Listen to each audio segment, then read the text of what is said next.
Princess Celeste stood at her bedroom window, watching the sunrise paint the kingdom of Aethermoor in golden hues.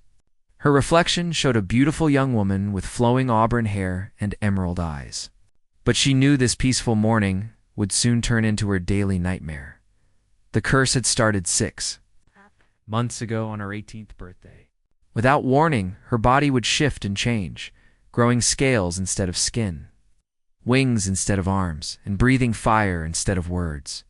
The first time it happened during the royal feast, guests screamed and fled in terror. Guards drew their swords, thinking a dragon had invaded the castle. Nobody understood that the dragon was her mother.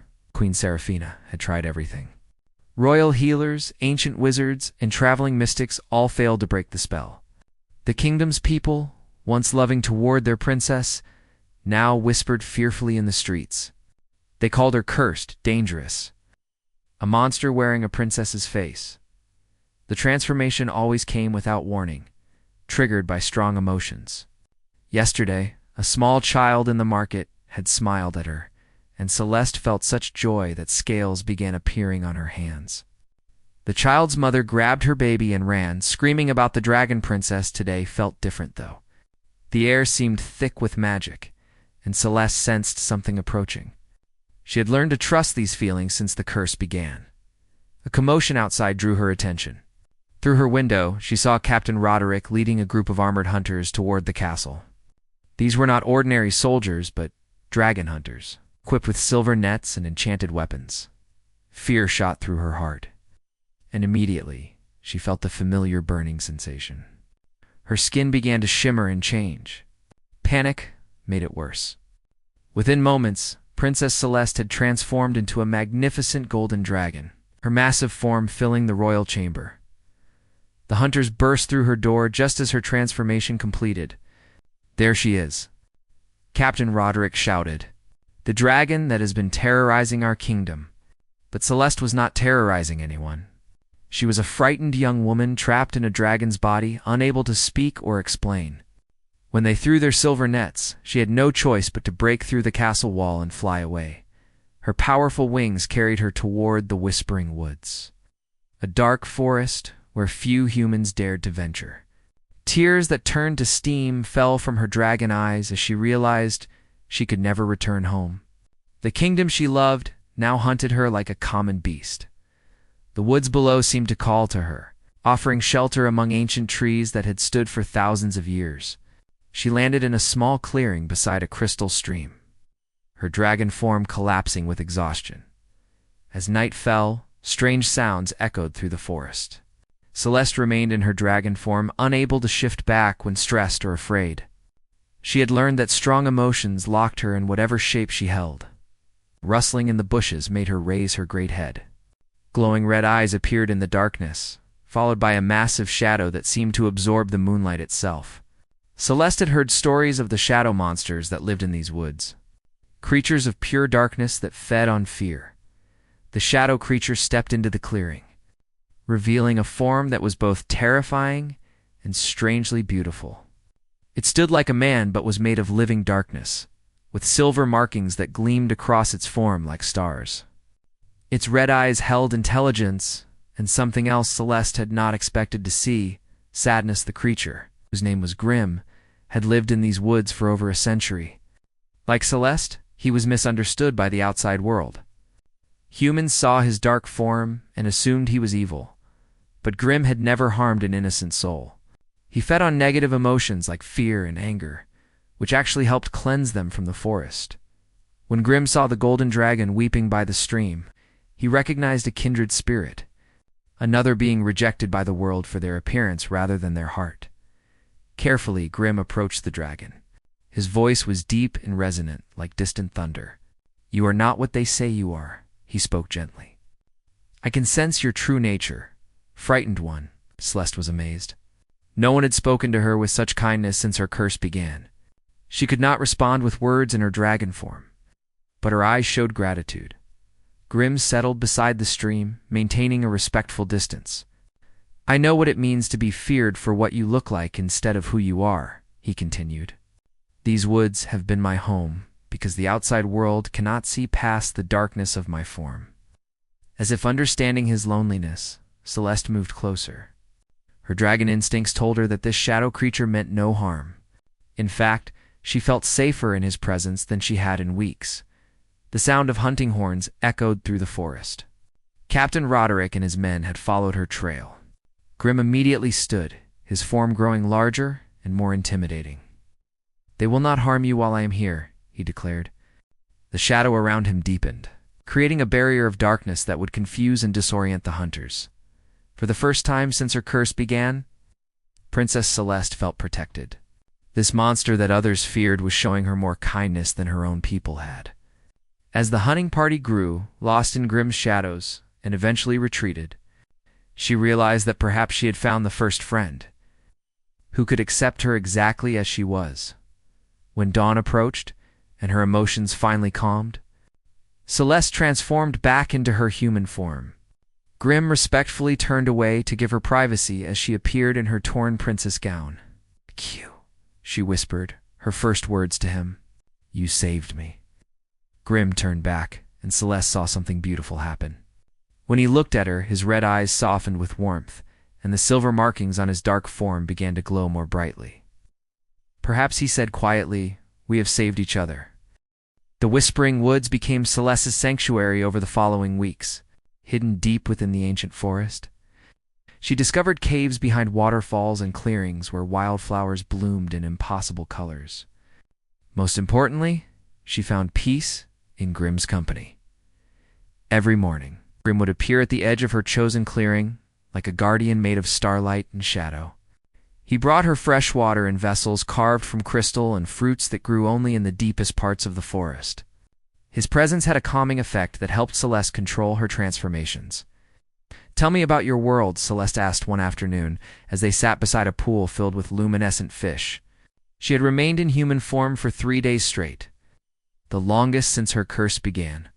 Grimm's form shifted slightly, becoming more solid and defined when he was comfortable. "I was not always as you see me now," he began, his voice carrying the weight of centuries. "Long ago, I was human like you. A scholar who studied ancient magic in the great libraries of Valdris." Celeste leaned forward, fascinated. She had never heard of someone choosing to become a shadow creature. "I discovered a spell that could absorb negative emotions from others," Grimm continued. "People suffered from nightmares, anger, and despair. I thought I could help them by taking these feelings into myself." His red eyes dimmed with old pain, but the magic changed me. Each emotion I absorbed made me less human and more shadow. Eventually, I became what you see now. "You sacrificed your humanity to help others," Celeste whispered, understanding flooding through her. "That makes you the most human person I have ever met." Grimm's silver markings pulsed brighter at her words. In all his years of solitude, no one had ever seen his transformation as a sacrifice rather than a curse. Meanwhile, in the kingdom of Aethermoor, Captain Roderick was growing desperate. The king had promised a great reward for capturing the dragon princess, and Roderick's failure was becoming a source of shame. He had searched the Whispering Woods multiple times, but always became lost in unnatural shadows. Elder Morvain, the kingdom's wisest counselor, approached Roderick with a different perspective. The old man had studied ancient texts and believed there was more to Princess Celeste's curse than anyone understood. "What if she is not the monster we think she is?" Elder Morvain suggested during a council meeting. "What if the curse is meant to teach us something about acceptance and understanding?" Captain Roderick scoffed. "A dragon is a dragon, Elder. They destroy everything they touch." But Queen Seraphina, who had been listening quietly, felt hope stir in her heart. "Continue, Elder Morvain. What do the texts say?" "Ancient magic often carries lessons," the elder explained. "Perhaps the curse will only break when Princess Celeste finds someone who can love her dragon form as much as her human one. True love that sees beyond appearances." Back in the forest, Celeste and Grimm were discovering exactly that kind of love. One evening, as storm clouds gathered overhead, Celeste felt strong emotions building within her. But instead of fear or sadness, she felt something new and powerful. "Grimm," she said softly, "I think I am falling in love with you." The words triggered her transformation, but this time it felt different. As her body shifted into dragon form, she felt no panic or shame. Grimm watched with wonder as golden scales caught the lightning's glow, and her wings spread like living sunlight. "You are magnificent," he breathed, approaching her dragon form without fear. "In every form, you are beautiful." Celeste lowered her great head so Grimm could touch her snout. When his shadowy hand made contact with her golden scales, something magical happened. Light and shadow swirled together, creating patterns of incredible beauty across both their forms. "I love you too," Grimm whispered.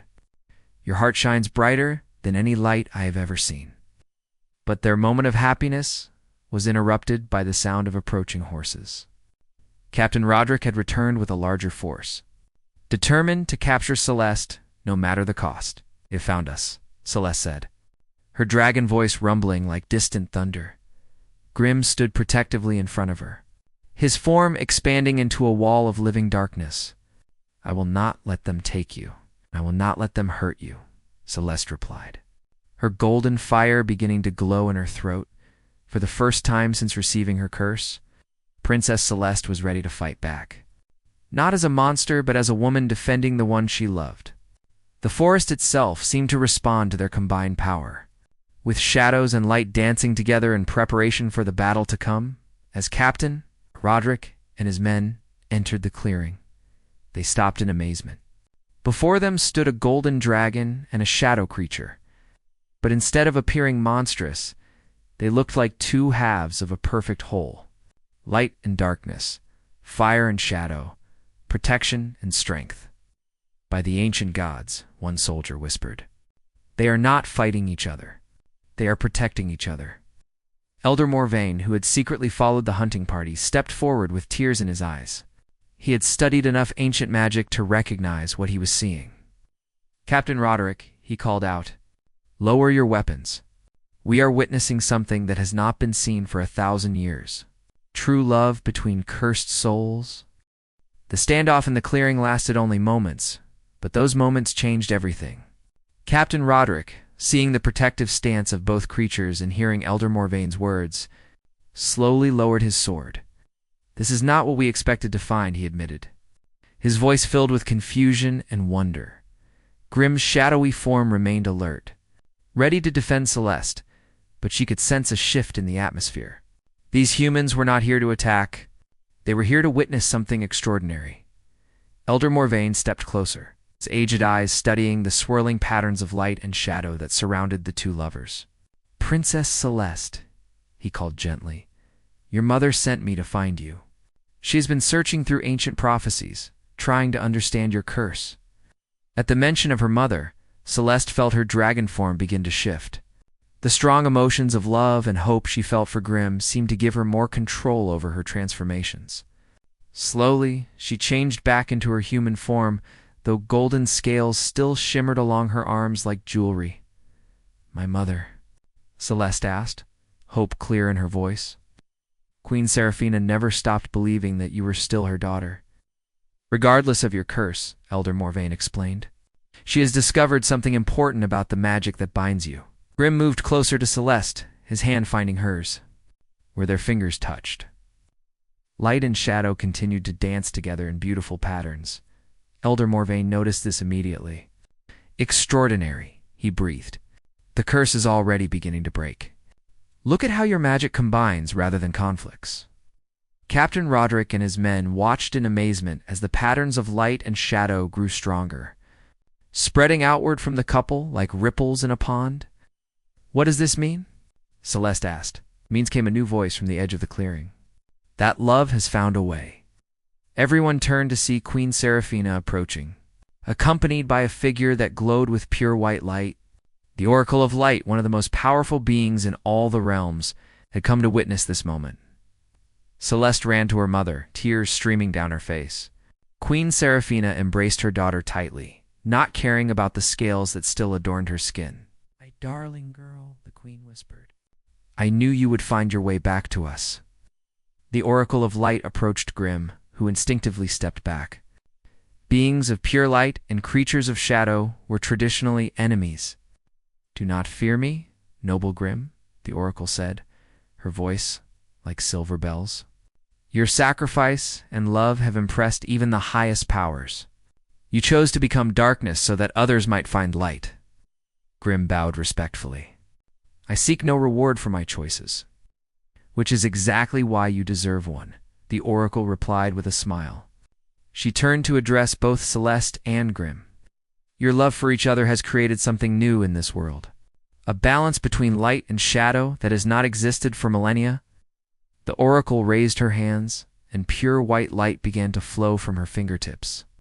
But instead of banishing Grimm's shadows, the light joined with them, creating something entirely new. Princess Celeste, the oracle continued, your curse was never meant to punish you. It was meant to prepare you for this moment. You needed to experience rejection and fear so that you could recognize true acceptance when it came.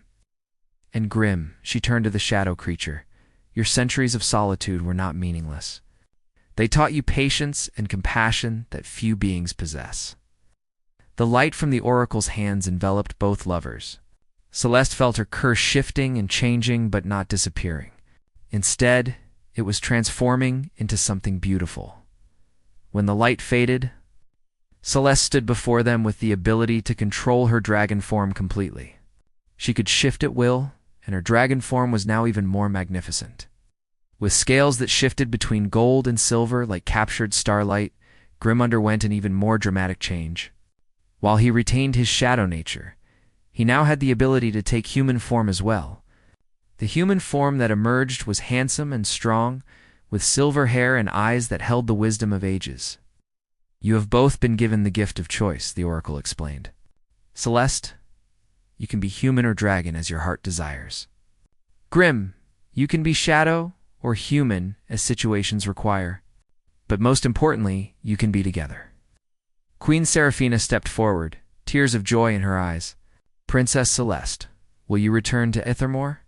Your people need to see that monsters are not always what they appear to be. Celeste looked at Grimm, who nodded encouragingly. I will return, she said, but not alone. Grimm comes with me as my chosen partner and future husband. Captain Roderick, who had been quietly observing everything, suddenly knelt before them both. Your Highness, I owe you both an apology. I hunted you based on fear rather than understanding. Rise, Captain, Celeste said kindly. Your apology is accepted, but I ask that you help me change how our kingdom views those who are different. The Oracle of Light began to fade, her mission complete. Your love will be remembered throughout the ages, she said to the couple. You have proven that true love sees the soul, not the appearance. As they prepared to return to the kingdom, Grimm took Celeste's hand. Are you certain about this? He asked. Royal life will be very different from our peaceful days in the forest. Celeste smiled, and small golden scales appeared along her cheekbones like a blush. With you beside me, I can face anything. Besides, our kingdom needs to learn that love comes in many forms. The return journey to Aethermoor became a celebration. Word spread quickly that Princess Celeste was coming home, and that she brought with her a love story that would change their world forever. When they reached the castle, thousands of citizens had gathered. Many expected to see their princess in chains, captured and defeated. Instead, they saw her walking proudly beside a man whose eyes held ancient kindness. Her dragon form occasionally flickering around her like a golden cloak. My people, Celeste, addressed the crowd from the castle balcony. I have learned that monsters are not those who look different, but those who refuse to see the beauty in difference. Love taught me this lesson, and love will teach us all. Grimm stepped beside her, taking her hand. Where their fingers intertwined, light and shadow danced for all to see. The crowd fell silent, then slowly began to cheer. They had witnessed something magical, something that would be told in stories for generations to come. Princess Celeste and Grimm were married in a ceremony that celebrated both light and shadow. Human and dragon love in all its beautiful forms. Their kingdom became known throughout the realm as a place where differences were celebrated rather than feared, and in the Whispering Woods, where their love first bloomed, flowers began to grow that were both bright as starlight and deep as shadows. A living reminder that true love creates beauty from the most unexpected combinations. The curse had become a blessing, and two lonely souls had found their way home to each other.